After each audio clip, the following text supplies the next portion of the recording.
सदिश क्या डालते हैं? सदिश। अच्छा भाई, सदिश होता क्या है? सदिश वह भौतिक राशि होती है जिसके पास परिणाम होता हो, जिसके पास दिशा होती हो और जिसके पास जो ट्रायंगल लॉ को फॉलो करता हो। सदिश वह भौतिक राशि है, सदिश वह भौतिक राशि होती है जिसका मापांक हो, मापांक कह दो या परिणाम कह दो, जो भी है, मापांक हो, परिणाम हो। मापांक और परिणाम एक ही बात है। कभी कभी मैं इसको लंबाई भी बोलूँगा, ज़्यादातर मैं लंबाई बोलूँगा क्योंकि मापांक मापांक आपने अभी पढ़ नहीं रखे हैं, तो आगे चलेंगे जैसे जैसे आपको पता चल गया। जिसके पास मापांक हो यानी कि लंबाई हो, जिसके पास दिशा हो, मापांक हो और जिसके पास दिशा हो, तथा वो त्रिभुज के नियमों का पालन करे, वो त्रिभुज के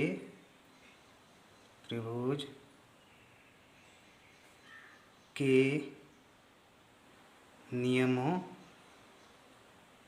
का पालना करे। वह भौतिक राशि जिसका मापांक हो, उसके पास दिशा हो और वो त्रिभुज के नियमों का पालन करे। अच्छा भाई, अच्छा अब देखते हैं भाई कि इसको डिनोट कैसे करते हैं। कोई भी वेक्टर होता है उसके ऊपर ऐसा तीर का निशान लगा के दर्शाते हैं। कोई भी वेक्टर होता है उसके ऊपर एक तीर का निशान लगा के दर्शाते हैं। अच्छा, जैसे कि कोई भी एग्जांपल लेते हैं, जैसे कि ये मैं मान लूँ मैंने ये एक वेक्टर लिया, अच्छा इसका मापांक का मतलब क्या है? सर हमें इस सदिश में तीन चीज़ें देखनी, क्या देखनी? मापांक, दिशा और त्रिभुज के नियम की पालना करनी। अच्छा, अब जैसे कि इसका मापांक होता है इस तीर की लंबाई, क्या होती है? इस तीर की लंबाई।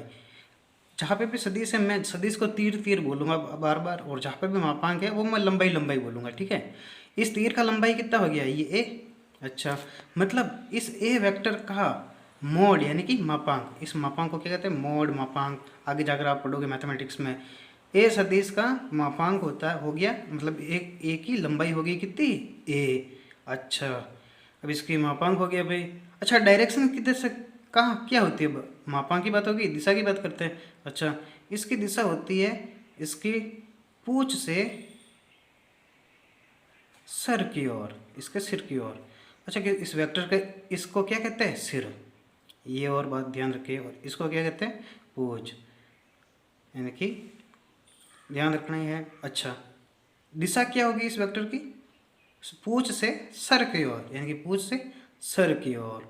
अच्छा, मैं दिशा पता चल गई और इसका मापांक भी पता चल गया, मतलब इसकी लंबाई पता चल गई और इसकी डायरेक्शन भी पता चल गई। इसकी लंबाई पता चल गई और इसी दिशा में ये डायरेक्शन पता चल गई। अच्छा भाई, अब आगे चलते हैं। ये ट्रायंगल लॉ क्या है भाई? त्रिभुज के नियमों की पालना कैसे करेगा? अच्छा, आगे देखते हैं। ट्रायंगल लॉ क्या होता है? ट्रायंगल लॉ त्रिभुज के नियमों का पालन कैसे करते हैं? मान लो कि कभी कभी हमें ज़रूरत पड़ जाती है दो सदिशों को जोड़ने की। जैसे कि मान लीजिए कि ये कोई ए वेक्टर है और ये एक बी वेक्टर है, दो वेक्टर है, हाँ दो वेक्टर हो ना। अच्छा, अब हमें इनको जोड़ने की ज़रूरत पड़ गई, तो इनको कैसे जोड़ेंगे और उनका जोड़ क्या आएगा उसके बारे में ये ट्रायंगल लॉ बताता है। अच्छा, इसको जोड़ेंगे कैसे? कि एक की पूंछ और ए का सर, ये हुआ। अच्छा, अब जो सर है, अब इस बी की पूंछ को इस सर पे टिका दो, इस बी की पूंछ को ए के सर पे टिका दे। अच्छा, अब जो ए प्लस बी होगा, यानी कि ए प्लस बी होगा, क्या होगा? ट्रायंगल बना दो, पूरा बनाओ। ये पूरा ट्रायंगल बन गया भाई। अच्छा, अच्छा ये ट्रायंगल बन गया। अब ऐसा करो कि जो सर है उधर सर बना दो और जो पूंछ है उधर पूंछ रहने दो, तो ये परिणामी सदिश होगा, मतलब ए प्लस बी वेक्टर। इसे क्या कहेंगे? ए प्लस बी वेक्टर, जिसे मैं रिजल्टेंट वेक्टर कहूँगा बार बार। आप ध्यान रखना, इस रिजल्टेंट वेक्टर का मतलब होगा इन दोनों का योग।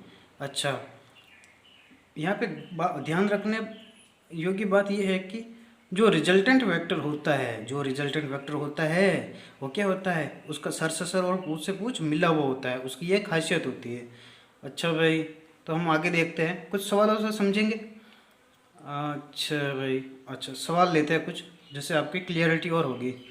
पहला सवाल ये भाई, जैसे कि हाँ, मान लीजिए कि एक तीर ऐसा आ रहा है, मतलब एक सदिश की ऐसा जा रहा है, एक सदिश ऐसा दे रखा है, और एक सदिश दे रखा है आपको कुछ इस तरीके से, ऐसे, ठीक है, और एक सदिश दे रखा है आपको कुछ इस तरीके से, दिख रहा है। अच्छा, तो यहाँ पे मान लीजिए कि ये सदिश ए है, ये बी है और ये सी है, तीनों में संबंध क्या होगा। अच्छा, पहला काम है अपन को रिजल्टेंट वेक्टर ढूंढने की। रिजल्टेंट वेक्टर की खासियत मैंने पहले ही बताई थी कि पूछ से पूछ मिला और सर से सर मिला हो। कहाँ पे पूछ से पूछ कहाँ मिली हुई है, यहाँ पे, और सर से सर कहाँ मिला हुआ है, यहाँ पे। अच्छा, तो ये सी एक रिजल्टेंट वेक्टर हो गया। हाँ, सी एक क्या हो गया, रिजल्टेंट वेक्टर हो गया। अब सी एक रिजल्टेंट हो गया, वेक्टर हो गया, तो ये सी रिजल्टेंट वेक्टर दो वेक्टरों का योग से ही बना है। हाँ, अच्छा, किस तरह का योग, कि एक पूछ से स्टार्ट करना सर, पूछ से स्टार्ट करना सर, यानी कि एक पूछ से स्टार्ट करो सर की ओर, ए वेक्टर पूछ से स्टार्ट करो सर की ओर, बी वेक्टर यानी कि एक बार ऐसा एक बार ऐसा प्लस ये ऐसा, ठीक है।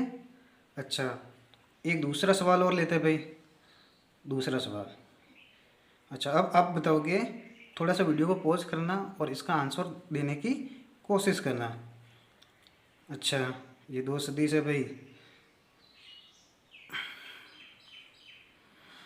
हाँ, अब मैं मान लेता हूँ कि ये एक ए सदिश हुआ, ये एक बी सदिश है और ये एक सी सदिश है। इन तीनों में रिलेशन किस प्रकार से होगा वो सेट करो। अच्छा, पहले ट्राई करना, फिर पॉज करके देखना। अच्छा, अच्छा, थोड़ी देर वीडियो को रोक दो, चलो।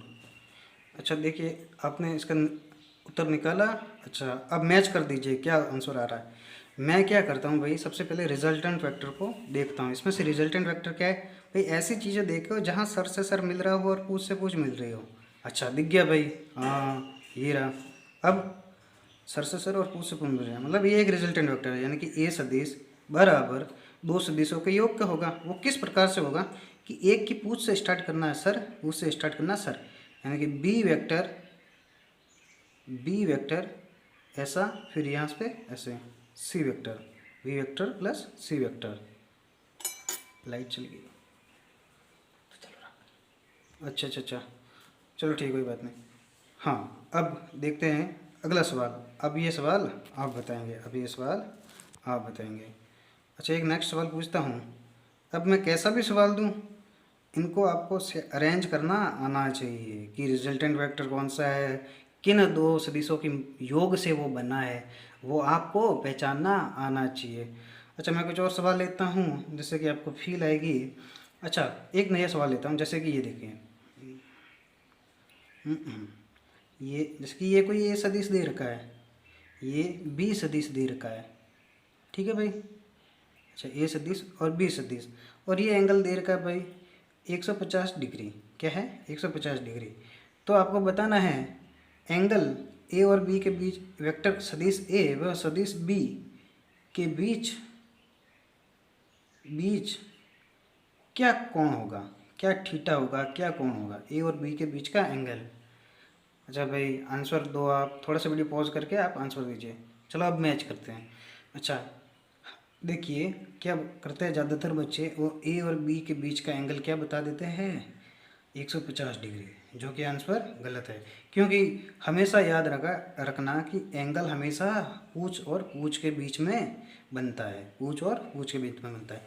अच्छा भाई, अच्छा, जैसे कि ये, अब ये ए सदिश था, अपना ए सदिश था, हाँ, ये बी सदिश था, हाँ, यहाँ पे तो सर और पूछ है। अच्छा भाई, यहाँ पे मतलब मेरे को पूछ और पूछ लानी पड़ेगी, मैं ए को हल्का सा धक्का दूंगा आगे, तो ये कुछ ऐसा सेट आ जाएगा, ए कुछ इस प्रकार से बन जाएगा।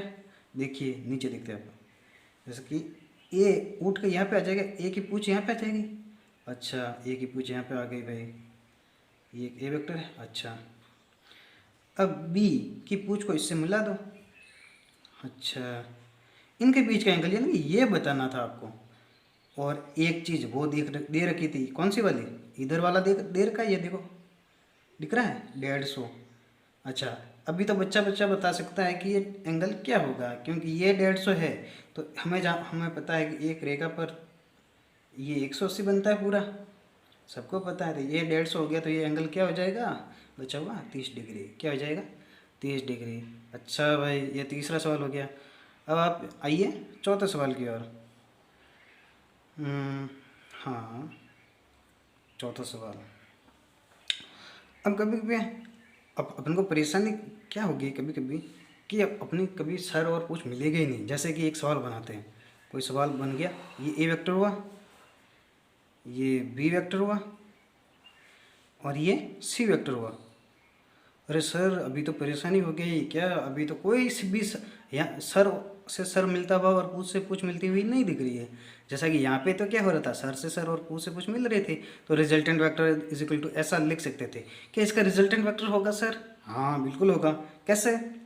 अच्छा, मैं क्या करता हूँ, देखिए अब क्या होगा, सबसे पहले तीन तीन को जोड़ना हो गया। अब तो ये जब पूछ से पूछ और सर से सर नहीं मिला तो इन तीन सदिशों को जोड़ना हो गया एक तरह से। अच्छा भाई, मैं क्या करता हूँ, पहले दो को पकड़ता हूँ, ए को पकड़ा, ए वेक्टर, और बी को जोड़ना है तो बी की पूछ को यहाँ पे बिठा देता हूँ, और वैसे भी बैठी हुई अपना तो फायदा ही हो गया भाई। बी को बिठा दिया यहाँ पे। इन दोनों का जोड़ क्या होता था अपन को पता है कि एक ऐसे दिशा में सदिश जो कि सर से सर और पूछ से पूछ मिलता हुआ। अच्छा, तो ये इन दोनों का जोड़ ये होता था। हाँ, ये क्या होता था, ए प्लस बी बी। अच्छा, मतलब इन दोनों का जोड़ ये होता था। और देखो यहाँ पे क्या है, एक ट्रायंगल बन रहा है यहाँ पे। इन दोनों का जोड़ देखूं तो ये इस दिशा में सी होगा, सी होगा ना। ये लंबाई, इसकी लंबाई भाई यही तो है, लंबाई तो कभी नेगेटिव नहीं होती। ये लंबाई और होगी तो यही लंबाई। अच्छा, तो ये सी वेक्टर, ये ए प्लस बी वेक्टर हकीकत में क्या हो गया, ये सी वेक्टर। अच्छा, पर इसकी डायरेक्शन देखो, इसकी डायरेक्शन उल्टी है। अब इन दोनों को जोड़ के फाइनल क्या बन गया अपना, सी वेक्टर ऐसा। अब इस सी वेक्टर को और रहे हुए सी वेक्टर को जोड़ना है, सी वेक्टर ऐसा, एक सी वेक्टर वेक्टर ऐसा। अच्छा, देखो इन दोनों की दिशा अलग अलग है, एक की दिशा तो ऐसे जा रही है, एक की दिशा ऐसे आ रही है। तो इन दोनों को जोड़ करेंगे तो कैसा होगा, जब भी इन दोनों को जोड़ेंगे तो देखिए ये सी वेक्टर ऊपर वाला, इसकी पूछ यहाँ पे रख दो, ये सी वेक्टर नीचे वाला। अच्छा, जब भी ये दोनों जोड़ेंगे तो कैसे जोड़ेंगे भाई। हाँ देखिए, एक की दिशा को मेरे को पलटना है। जैसे कि मान लीजिए मुझे इसकी दिशा को पलटना है, ये तो सी वेक्टर था ही, सी वेक्टर। अब इसकी दिशा को मैं पलटूंगा तो मैं कैसे लिखूंगा, माइनस का सी वेक्टर। अच्छा, अब सी वेक्टर और माइनस का सी वेक्टर एक ही दिशा में हो गए, इन दोनों का जोड़ क्या हो गया, C vector minus C vector is equal to 0।